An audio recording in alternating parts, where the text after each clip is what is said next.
continuamos con las clases. Ahora hablamos un poco de lo que es ácido isquémico. Aprendimos a ver, hacer un examen neurológico para llegar a un diagnóstico fotográfico, un diagnóstico definitivo. Y aprendimos a hacer una historia clínica y saber todo lo que son lesiones o sintomatología en los diferentes lóbulos, que son unos síntomas que definen dónde está ubicada la lesión. Por cierto, llevamos los síndromes globales. Ahora hablamos un poquito de lo que es ácido isquémico, que puede presentarse en cualquier segmento del cerebro. Bien. Cuando hablamos de ácidos isquémicos, en general nos referimos a una lesión. ¿Correcto? Que va a afectar el flujo sanguíneo cerebral. Entonces, lo que nos interesa a nosotros es que saber esto, el flujo sanguíneo cerebral. ¿Cuánto es lo normal? 55 ml por 100 gramos por minuto. Eso es lo que llega la sangre a nuestro cerebro. Es lo normal. Todos los días de nuestra vida llega ese volumen. En algún momento baja por alguna causa, una hipoxia, empezamos a hacer natación, aguantamos la respiración, ¿no es cierto? Hay varios factores que seguramente van a bajar hasta cierto nivel, pero no afecta porque rápidamente recuperamos y el organismo compensa y nosotros, cuando empieza a bajar, empezamos a ventilar rápidamente, a buscar un lugar donde podamos ventilar o respirar. Entonces, fíjense, cuando nosotros bajamos a 30 ml, va a haber una alteración en la síntesis proteica específicamente. ¿Eso qué significa? Va a empezar a fallar en la producción de proteínas dentro de la neurona, dentro de la célula. Pero si nosotros vemos que todavía baja aún más todavía, hasta 25, la neurona, la célula, primero que hace como mecanismo de defensa, aumenta la producción de glucosa como para mantener las funciones normales, pero como no se mejora, no se consigue el valor, empieza a disminuir la utilización de la glucosa como mecanismo de compensación para proteger. Pues que aumenta después una disminución, ¿no es cierto? ¿Y qué pasa cuando baja mucho más por debajo de los 25? Ahí sí ya hay una falla en la neurona porque va a haber una liberación de los neurotransmisores excitatorios, que son las enzimas llamadas antiinflamatorias o inflamatorias, que van a lesionar a la célula, a la neurona. Entonces, si nosotros vemos que sigue bajando, ¿no es cierto?, directamente va a haber ya lesión, acidosis tisular. Pues ya la neurona se va lesionando poco a poco. Si nosotros vemos que baja aún más todavía, hasta menos 20, ya acá hay una depresión, falta de producción, si quieren, del ATP. ¿Qué es el ATP? ¿Qué es el ATP? Adenosín trifosfato. Adenosín Trifosfato. ¿Y qué función tiene? ¿O para qué sirve? Es la energía. El ATP. Es la energía que bota, ¿no?, para el cuerpo. ¿Para qué sirve? ¿O qué es? ¿Qué función tiene? Energía. ¿Ah? De energía. ¿Qué dijiste? Energía. ¿Qué energía? Es, si quieren, el ATP es el elemento energético para el funcionamiento de los organismos dentro de la célula, dentro de la neurona, ¿no es cierto? Pues fíjense ustedes que si empieza a fallar eso, todo el resto va a fallar. Esto ya lo saben, por esto ustedes ya llevaron, ¿no es cierto? Entonces, fíjense ustedes cómo va a empezar a fallar. Y cuando ya vemos que aún todavía baja mucho más, por debajo de 15, entonces ahí sí va a haber un infarto cerebral. Ahí sí va a haber una alteración de la bomba de sodio y potasio o la alteración del cálcio. Entonces, fíjense, para llegar a un infarto tiene que pasar todo esto.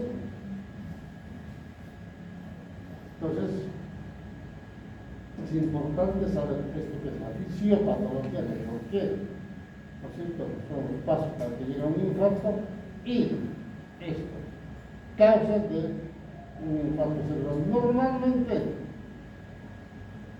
los aterotrombóticos y los cardioembólicos. A veces también lo consideran los sangrados que después van a lesionar el parénquima cerebral y llegar a que terminan con un infarto. El mayor porcentaje son entre los trombos y los ateromas. Pues ya saben ahora de por qué se forma un infarto cerebral. Pero una vez que está establecido el infarto cerebral, vemos esto. La parte central es lo que se llama la necrosis, tejido muerto, no viable. Pero alrededor tenemos ¿qué? Lo que llamamos la zona de penumbra. La zona de penumbra, las células en esta zona es como que están moribundas, así que desmayadas, a punto de fallecer. Por eso tienen un silencio electrofisiológico, con pérdida transitoria de todas sus funciones, pero reversible cuando se hacen todas las maniobras de reanimación. Yo siempre comparo es cuando uno siempre entra al agua y se ahoga y lo saca muerto, y le empiezan a masacrar y todo eso, y empiezan después, se recuperan. ¿Viste? En las películas siempre se ve eso, ¿no? Se recuperan o asoman el mismo. Entonces se reanima, se hace todo y obviamente empieza a funcionar, ¿no es cierto? El potencial de membrana empieza a funcionar el metabolismo energético y se rescata la zona de penumbra. Mucho más afuera tenemos lo que se llama la oligemia. Esto sí, están casi normales, ¿no es cierto? Hay una disminución, ¿no es cierto?, de todas las funciones, pero en general se consideran casi normales porque aún todavía funcionan. Entonces, cuando hablamos de una lesión en el cerebro y vemos esto, tenemos que pensar que si son las pocas horas, antes de las 6 horas, tenemos una zona central, que es la lesión de la necrosis, y tenemos en la periférica, en la zona de penumbra, es porque tenemos que salvar, con todo lo que es el tratamiento que hacemos, tenemos que salvar la zona de penumbra porque esas células son rescatables, lo mismo que la poligemia. ¿Bien? Bien, ahora cuando nosotros hablamos de infarto cerebral tenemos que hablar de la circulación cerebral. De la circulación cerebral hablamos de qué? Del polígono de Willis. ¿Y cómo está formado el polígono de Willis? ¿Ah? ¿Cómo está formado? Eso tienen que saber.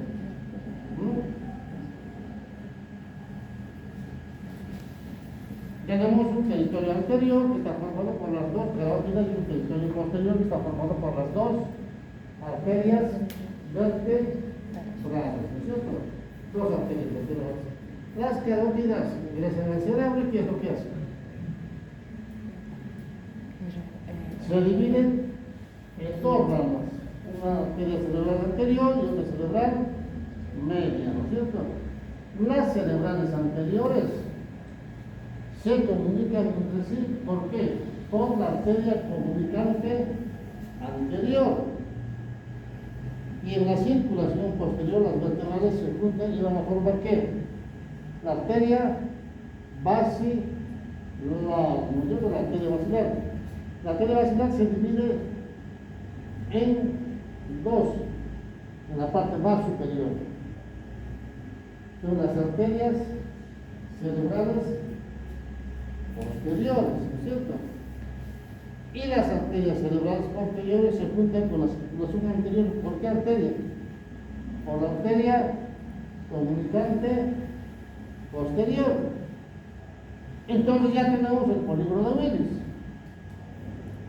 ¿Es así o no? Tienen que saber, porque si no entienden esto, menos van a entender lo otro. Tienen que saber.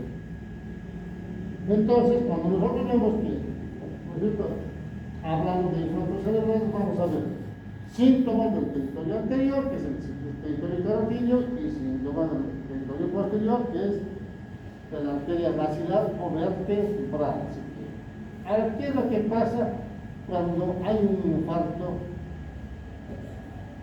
un bloqueo de una de las arterias de la circulación anterior? ¿Puede haber amadores fugas? Sí.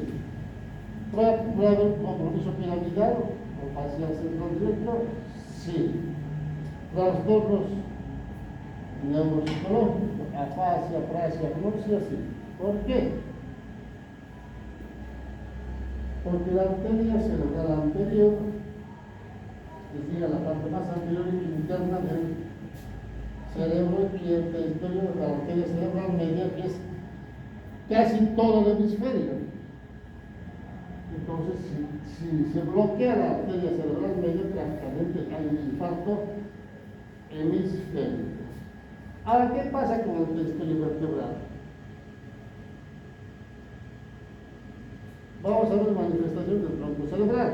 ¿Ya? A ver, vértigos, diplopía, compromiso de los espacios craneales, ataxia, trastornos sensitivos disociados, aparte motor y cuadros alternos. Va a haber sombro vertebral y subclavio más abajo, sí. Pero fíjense ustedes, los síntomas son totalmente diferentes. La circulación anterior con la circulación posterior, ¿no es cierto? Factores de riesgo. ¿Cuáles son los factores de riesgo? En general, para todo lo que es la patología que afecta al cerebro, los factores de riesgo son casi los mismos, siempre. Tenemos presión arterial, diabetes, consumo de cigarrillo, consumo de bebidas alcohólicas, consumo de drogas, antecedentes de problemas cardíacos, una fibrilación auricular, una cardiopatía congestiva descompensada,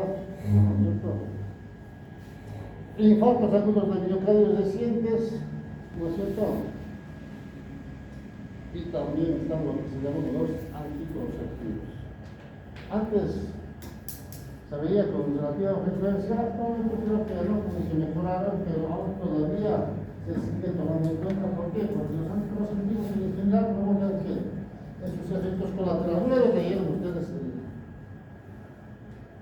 el prospecto, efectos colaterales, fundamentalmente las mujeres.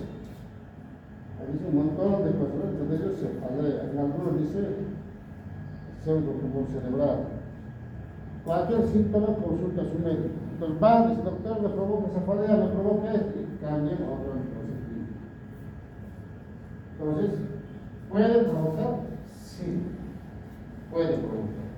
Ahora, esto es el algoritmo de cómo se pone o se produce el infarto cerebral, paso a paso, todo lo que hablamos. Simplemente es aprender esto para saber de cómo se forma un infarto cerebral. Isquemia, va a haber una reducción de los flujos sanguíneos cerebrales, ya dijimos, ¿no es cierto? Va a haber una depresión de la reserva energética, también hablamos. Va a haber una acidosis, dijimos, sí. Va a haber una disminución del sodio y potasio, sí. Despolarización de la membrana con liberación de glutamato, sí.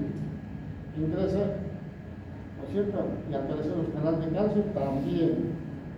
Va a haber un aumento del calcio intracelular, dijimos, sí. Porque pues hay una falla en el núcleo del calcio, ¿no es cierto? Entonces, va a haber liberación de los radicales libres, sí. Y, por último, el infarto cerebral. Todo está hablado. Solamente es un poco repasar, ¿no es cierto? Y aprender esto. Otra vez volvemos a lo que es el homúnculo espiritual. ¿Por qué? Porque en general, ¿esto dónde está ubicado? Dijimos en la zona prefrontal y premotora, ¿no es cierto? ¿Qué áreas son en área de Brennan? ¿Ah? Llevamos a la anterior clase. ¿Qué área? Área media. ¿Ah? La área media. Yo se los dije, tienen que repasar, porque si no se pasan, no tiene sentido que estén aquí, porque no van a aprender nada. Y yo se los dije, todo lo que... Área ¿Y la área sensitiva cuáles son? Área 5. El 1, 2 y 3. ¿Sí? Entonces, fíjense ustedes, entonces, en esa zona está distribuido en todo el cuerpo humano. Bien. Ahora, cuando existen causas de los infartos, tenemos a lo que llamamos los infartos aterotrombóticos y los cardiotrombóticos. Cuando hablamos de los aterotrombóticos, desprendimiento de un ateroma, una placa de grasa, o sea que van a obstruir ¿dónde? Y generalmente van a obstruir arterias de grueso calibre. Entonces el infarto va a ser un poco más grande. Y si nosotros hablamos de cardioembólico, en general son émbolos pequeños que van a ir y llegan a veces a la última arteria terminal, arterias delgadas, ¿no es cierto? Pequeños vasos arteriales. Existen los llamados infartos de causa dada y de causa indeterminada. Normalmente, en ese momento, se revisa y el paciente no se le encuentra nada, porque es una persona joven, deportista, no fuma, no bebe, no tiene problemas de corazón, no consume drogas, pero por alguna causa se infartó. Entonces se dice de causa indeterminada o de causa rara, que no tiene diagnóstico, no saben por qué. Pero probablemente sí, ya siempre se lo digo, siempre hay una causa, solamente que en ese momento no se encuentra. Pero si se sigue estudiando, se va a llegar a la causa de por qué. Pero en ese momento ya digamos, es esto para tratar inmediatamente no se encuentra, por eso dice de causa indeterminada o de causa rara. Bien. ¿Cómo es el cuadro clínico de estos pacientes? ¿Cómo se presenta? Si lesiona la parte de la vía piramidal, va a tener una hiparesia o una miopía aguda.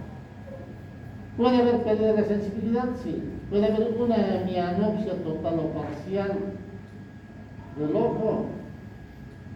Unilateral o bilateral? Sí. ¿Va a haber disartria o afasia? También. Ahora, ¿puede tener ataxia vertigo-nystagmus? Probablemente sí, cuando altera la fosa posterior. ¿Hay una disminución de la agudeza de conciencia? Sí. ¿Por qué? Porque lesiona el tronco cerebral, ¿no es cierto? Entonces, todo eso puede tener el paciente.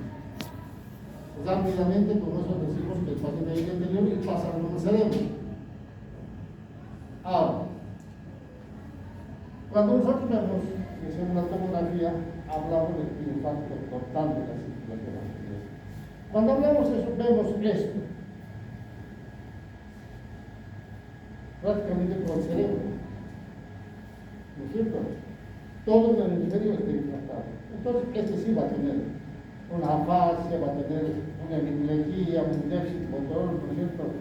Va a tener alteración del campo visual, Si es izquierdo, peor, no habla, no entiende, no se comunica. Así es derecho todavía sí, puede entender o hablar, pero no mueve la mitad del cuerpo, ¿no es cierto? Impacto total del territorio de la circulación anterior. ¿Qué pasa cuando dice el infarto es parcial? Probablemente sí, también va a tener una disfunción, una afasia, una alteración espacio-visual,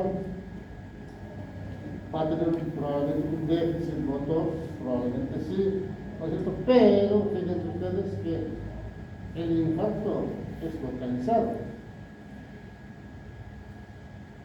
Recuerden ustedes en las diapositivas de las clases anteriores hablamos de la distribución, ¿no es cierto?, de toda la circulación. Es por esto, se lesiona uno, el resto sigue funcionando. No hay, digamos, que se infarte el resto, no. Y en profundidad también hablamos la forma triangular, el resto, y también vemos esto. Siempre se dice que el infarto generalmente tiene la forma casi triangular. Entonces, esto es un infarto total y esto es un infarto parcial, ¿no es cierto? Bien, también existe esto que vemos acá. Son los llamados infartos lacunares. ¿Y por qué se presentan los infartos lacunares?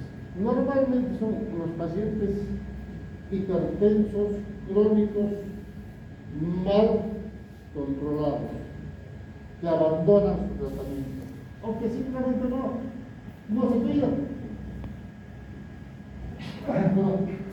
Toman el medicamento, pero igual se siguen cogiendo bebidas alcohólicas, le ponen mucha sal, lo que es como que no estuvieran medicados. Entonces su presión de ellos sube, baja. Sube, baja. De nosotros también, todos ustedes, cuando suben las escaleras, la presión sube. Pero después compensa, rápidamente baja y se normaliza. Cuando se están sentados muchas horas, la presión baja.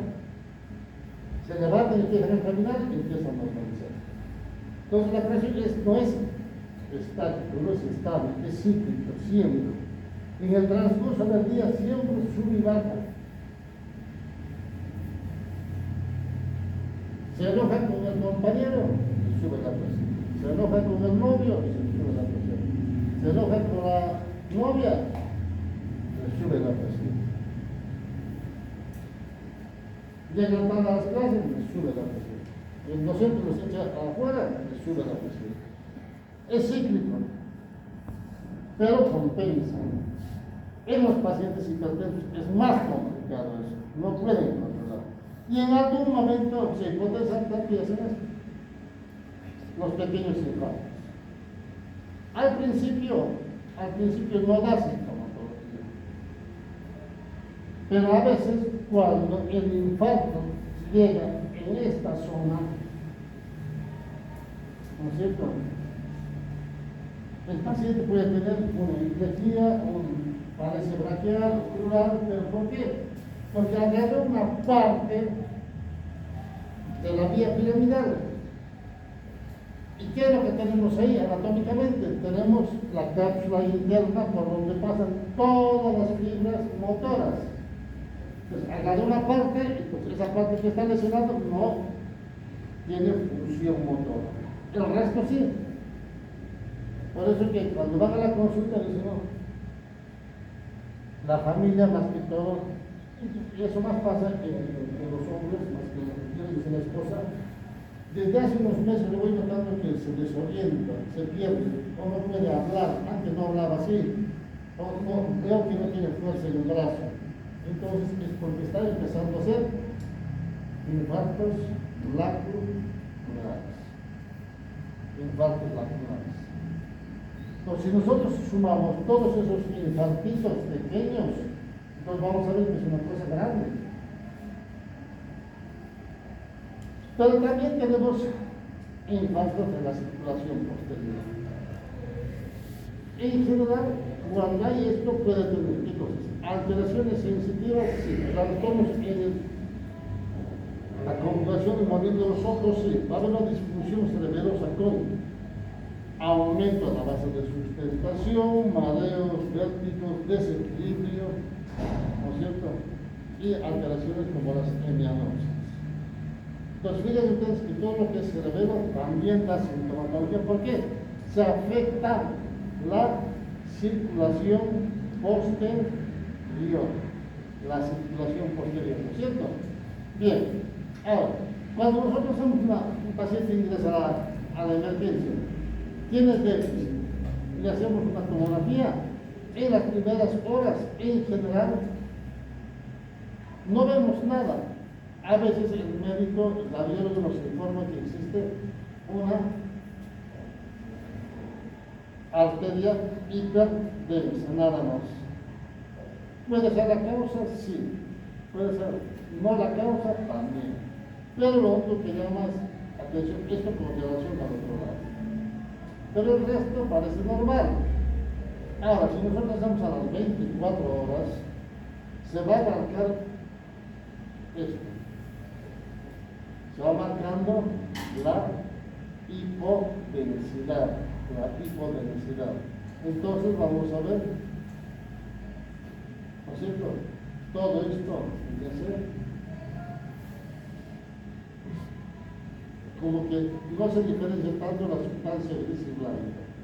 Va a haber un poco de borramiento de los surcos, sí. Va a haber la persistencia de la arteria hiperdensa, sí. Pero si nosotros hacemos, ¿no es cierto?, otra tomografía y vamos a ver esto. Fíjense cómo se va marcando. Lesión de los ganglios de la base, congelación de la base. ¿No es cierto? Y si nosotros vemos después de los 3 días ya, el paciente ya con lesión establecida, vamos a ver esto. Prácticamente hay borramiento de los surcos, no hay congelación al otro lado, pero todavía no hay desviación de línea media y finalmente encontramos esto. Antes de las 24 horas, después de las 24 y lectura. Fíjense ustedes cómo se marca.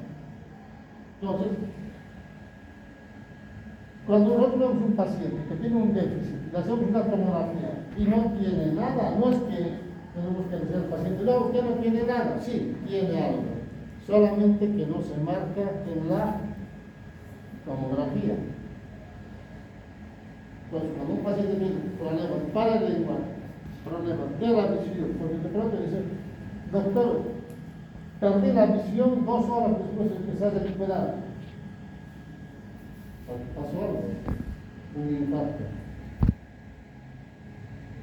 Pero rápidamente lo que se llama los accidentes isquémicos transitorios.